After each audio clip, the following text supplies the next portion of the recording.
নাই যদি কোনোবাই মাকৰ পেটৰ পৰা জন্ম হৈছে সেই মাকক সন্মান জনোৱাটো কেতিয়াও অপৰাধ হ'ব নোৱাৰে কেতিয়াও দোষ হ'ব নোৱাৰে ই কেতিয়াও পাপ কাম হ'ব নোৱাৰে যদি আমাৰ সমাজত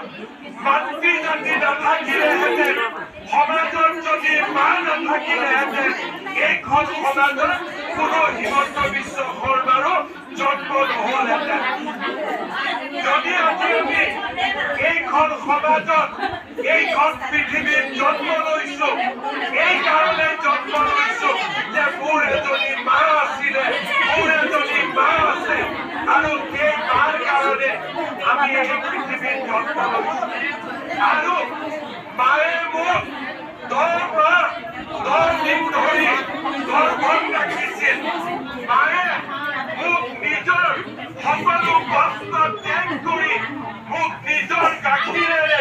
মোক মানুহ বনাইছিলে মোক আজিলৈকে